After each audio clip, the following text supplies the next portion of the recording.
Assalamualaikum warahmatullahi wabarakatuh. Saya Muhammad Khalid dari kelas B Kesejahteraan Sosial dengan NPM 2021 011 01000058 ingin menjelaskan dan membacakan Undang-Undang Dasar Negara Republik Indonesia. Undang-undang ialah dasar sebagian dari hukum dasar. Undang-undang dasar suatu negara ialah hanya sebagian dari hukumnya dasar negara itu. Undang-undang dasar ialah hukum dasar yang tertulis. Sedangkan di samping undang-undang dasar itu berlaku juga hukum dasar yang tidak tertulis. Ialah aturan-aturan dasar yang timbul dan terpelihara dalam praktek penyelenggaraan negara meskipun tidak ditulis. Memang tidak menyelidiki hukum dasar suatu negara tidak cukup hanya menyelidiki pasal-pasal undang-undang dasarnya saja, akan tetapi harus menyelidiki juga bagaimana prakteknya dan bagaimana suasana kebatinannya. Dari undang-undang dasar itu, undang-undang dasar negara manapun tidak dapat dimengerti kalau hanya dibaca teksnya saja. Untuk mengerti sungguh-sungguh maksud undang-undang dasar dari suatu negara, kita harus mempelajari juga bagaimana terjadinya teks itu. Harus diketahui keterangan-keterangannya dan juga harus diketahui dalam suasana apa teks itu dibikin. Dengan demikian kita dapat mengerti apa maksudnya undang-undang yang kita pelajari, aliran pikiran apa yang menjadi dasar undang-undang itu. Pokok-pokok pikiran dalam pembukaan. Apakah pokok-pokok pikiran yang terkandung dalam pembukaan undang-undang dasar? 1. Negara. Begitu bunyinya, melindungi segenap bangsa Indonesia dan seluruh tumpah darah Indonesia dengan bersandar atas persatuan dengan mewujudkan keadilan sosial bagi seluruh rakyat Indonesia. Dalam pembukaan ini diterima aliran pengertian negara persatuan, negara yang melindungi dan meliputi segenap bangsa seluruhnya. Jadi negara mengatasi segala paham golongan, mengatasi segala paham perseorangan negara menurut pengertian. Pembukaan itu menghendaki persatuan, meliputi segenap bangsa Indonesia seluruhnya. Inilah suatu dasar negara yang tidak dapat boleh dilupakan. 2. Negara hendak mewujudkan keadilan sosial bagi seluruh rakyat. 3. Pokok yang ketiga yang terkandung dalam pembukaan ialah negara yang berkedaulatan rakyat, berdasarkan atas kerakyatan dan permusyawaratan perwakilan. Oleh karena itu, sistem negara yang terbentuk dalam Undang-Undang Dasar harus berdasarkan atas kedaulatan rakyat dan berdasar atas permusyawaratan perwakilan. Memang aliran ini sesuai dengan sifat masyarakat Indonesia. 4.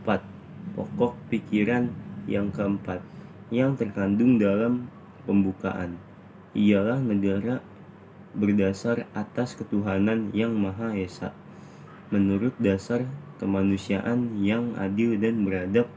Oleh karena itu, Undang-Undang Dasar harus mengandung isi yang mewajibkan pemerintah dan lain-lain penyelenggara negara untuk memelihara budi pekerti manusia yang luhur dan memang teguh cita-cita moral rakyat yang luhur. Undang-Undang Dasar menciptakan pokok-pokok pikiran yang terkandung dalam pembukaan dalam pasal-pasalnya. Pokok-pokok pikiran tersebut meliputi suasana kebatinan dari Undang-Undang Dasar Negara Indonesia. Pokok-pokok pikiran ini mewujudkan cita-cita hukum yang menguasai hukum dasar negara, baik hukum yang tertulis atau undang-undang dasar maupun hukum yang tidak tertulis. Undang-undang dasar menciptakan pokok-pokok pikiran ini dalam pasal-pasalnya. Kita harus senantiasa ingat kepada dinamika kehidupan masyarakat dan negara Indonesia.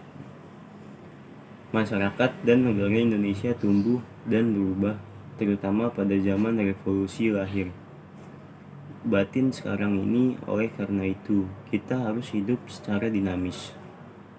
Kita melihat segala gerak-gerik kehidupan masyarakat dan negara Indonesia. Berhubungan dengan itu, janganlah tergesa-gesa memberi kristalisasi, memberi bentuk kepada pikiran-pikiran yang masih mudah berubah.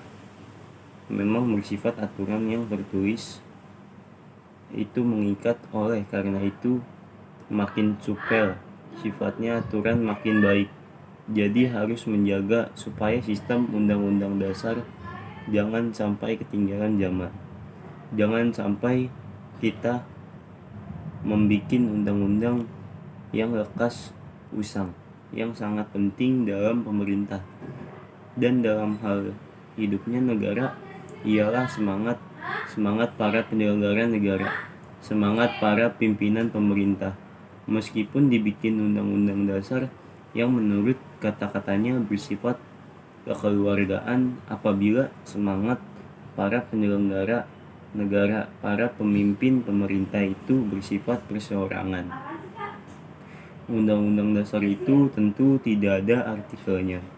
Dalam praktek sebaliknya, meskipun undang-undang dasar itu tidak sempurna, akan tetapi jikalau semangat para penyelenggara pemerintah baik, undang-undang dasar itu tentu tidak akan merintangi jalannya negara. Jadi yang paling penting ialah semangat. Maka semangat itu hidup, atau dengan lain perkara dinamis. Berhubung dengan itu, hanya aturan-aturan pokok saja harus ditetapkan dalam undang-undang dasar. Sedangkan hal yang perlu untuk menyelenggarakan aturan-aturan pokok itu harus diselenggarakan pada undang-undang. Undang-Undang Dasar 1945 memiliki kedudukan yang tetap dan melekat bagi negara Republik Indonesia. Oleh sebab itu, pembukaan Undang-Undang Dasar 1945 tidak dapat diubah oleh siapapun, termasuk DPR dan MPR, sesuai dengan sifat konstitusinya. Pasal 3 dan Pasal 37 Undang-Undang Dasar 1945 berarti meniadakan negara Republik Indonesia. Hal ini disebabkan pembukaan Undang-Undang Dasar 1945 merupakan satu, sumber dari motivasi dan inspirasi perjuangan dan tekad bangsa Indonesia. 2. Sumber dari cita-cita hukum dan cita-cita moral yang ingin ditegakkan dalam lingkungan internasional dan nasional. Perbandingan pengaturan antar lembaga negara sebelum dan sesudah amandemen. A. Sebelum amandemen. 1. MPR sebagai pelaksanaan kedaulatan rakyat mempunyai kekuasaan menetapkan undang-undang. GBHN memilih presiden dan wakil presiden serta mengubah undang-undang dasar. 2. Presiden yang berkedudukan di bawah MPR mempunyai kekuasaan yang luas, dapat digolongkan ke dalam beberapa jenis. 1. Kekuasaan penyelenggaraan pemerintah. 2. Kekuasaan di dalam bidang perundang-undangan, menetapkan TP Perpu. 3. Kekuasaan dalam bidang justisial, berkaitan dengan pemberian gerasi, amnesti, abolisi, dan rehabilitasi. 4. kekuasaan dalam bidang hukum luar negeri, yaitu menyatakan perang, membuat perdamaian dan berjanji dalam negara lain, mengangkat duta dan konsul. 3. DPR sebagai pelaksanaan kedaulatan rakyat, mempunyai kekuasaan utama, yaitu kekuasaan membentuk undang-undang atau bersama presiden dan mengawasi tindakan presiden. 4. DPA yang berkedudukan sebagai badan penasehat presiden, berkuasa sebagai negara yang berdasarkan atas hukum. Indonesia memiliki suatu konstitusi yang dikenal dengan Undang-Undang Dasar 1945. Eksistensi Undang-Undang Dasar 1945 sebagai konstitusi di Indonesia mengalami sejarah yang sangat panjang, hingga akhirnya diterima oleh seluruh rakyat sebagai landasan hukum bagi pelaksanaan kenegaraan Indonesia. Undang-Undang Dasar 1945 dirancang sejak 29 Mei 1945 sampai 16 Juni 1945 oleh Badan Penyelidik Usaha-Usaha Persiapan Kemerdekaan Indonesia atau BPUPKI yang beranggotakan 21 orang, diketuai Soekarno, Muhammad Hatta sebagai wakil ketua dengan 19 orang anggota yang terdiri dari 11 wakil dari Jawa, 3 orang dari Sumatera, dan masing-masingnya 1 wakil dari Maluku, Kalimantan, dan Sunda Kecil. Badan ini kemudian menetapkan tim khusus yang bertugas menyusun konstitusi bagi Indonesia Merdeka, yang kemudian dikenal dengan nama Undang-Undang Dasar 1945 atau UUD 1945. Para tokoh perumus itu adalah antara lain Dr. Rajiman Widyoningrat, Ki Bagus Hadi Kusmo Oto Iskandar Dinata, Pangeran Purboyo, Pangeran Soeharminjojo, Soetarjo, Kartomahidjojo, Prof. Dr. Meister Soepomo, Abdul Qadir, Dr. Tiwan Bing, Dr. Muhammad Amir atau Sumatera, Mr. Abdul Abbas Sumatera, Dr. Ratulagi Andi Pangeran, Mr. Ratu Indonesia yang menjadi Komite Nasional pada tanggal 22 Juni 1945. Disahkan Piagam Jakarta yang menjadi naskah pembukaan Undang-Undang Dasar 1945. Setelah dihilangkannya anak kalimat dengan kewajiban menjalankan syariat Islam bagi pemeluk-pemeluknya, naskah rancangan Undang-Undang Dasar 1945 Indonesia disusun pada masa sidang kedua Badan Penyelidik Usaha-Usaha Persiapan Kemerdekaan atau BPUPKI. Masa sidang kedua tanggal 10 sampai 17 Juli 1945. Sedangkan tanggal 18 Agustus PPKI mengesahkan Undang-Undang Dasar 1945 sebagai Undang-Undang Dasar Republik Indonesia, berkewajiban memberikan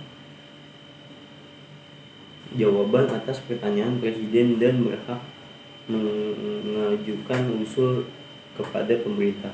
5. BPK sebagai terkuat, DPR mempunyai kekuasaan untuk memeriksa tanggung jawab keuangan negara dan hasil pemeriksa diberitahukan kepada DPR. MA sebagai badan kehakiman yang tinggi yang di dalam menjalankan tugasnya tidak boleh dipengaruhi oleh kekuasaan pemerintah. Sekian penjelasan dari saya akhiri. Wassalamualaikum warahmatullahi wabarakatuh.